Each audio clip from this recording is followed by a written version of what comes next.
नमस्कार, कृपा सिंधू घरचा स्वाद या चॅनलमध्ये आपले सर्वांचे स्वागत आहे। आज आपण बनवतोय पौष्टिक चटपटीत चिवडा।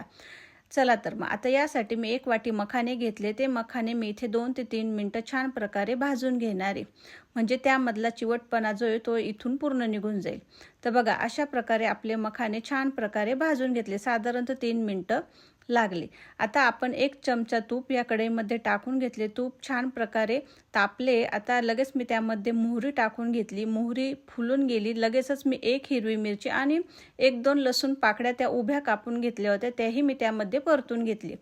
1 छोटी वाटी भरून शेंगदाणा, 1 छोटी वाटी भरून काजूचे तुकडे, असं छान प्रकारे मी त्यामध्ये परतून घेतलं। आणि थोडीशी अर्धी वाटी भरून मी इथे मगज बी घेतली, तीही मी त्या मिश्रणात टाकून घेतली आणि तीही छान प्रकारे परतून घेतली। लगेच अर्धी वाटी भरून मी इथे किशमिश घेतले होते, तेही छान प्रकारे परतून घेतले। आता अर्धा चमचा हळद पावडर टाकली। ते परतून झाल्यानंतर आपण जे मखाने भाजून ठेवलेले होते ते मी यामध्ये मिक्स करून घेतले।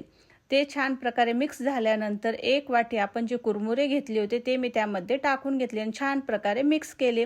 आता आपल्याला यामध्ये खूप थोड्या प्रमाणात मीठ टाकायचे, म्हणजे साधारणतः मी इथे चिमूटभरच मीठ घेतलेले, तेही मी त्यामध्ये टाकून घेतले। बघा, आपला झटपट असा इथे चिवडा आता तयार झाला, पण तरी अजून मी एखाद मिनिटभर हा छान प्रकारे परतून घेणार आहे, म्हणजे तो खरपूस होईल। हा चिवडा जे आपले ज्यांना आपलं वजन नियंत्रित ठेवायचे त्यांच्यासाठी एकदम उत्तम पर्याय आहे। बघा, आपला चिवडा छान प्रकारे तयार झालेला आहे। आता आपण तो गार करायला ठेवून देऊ।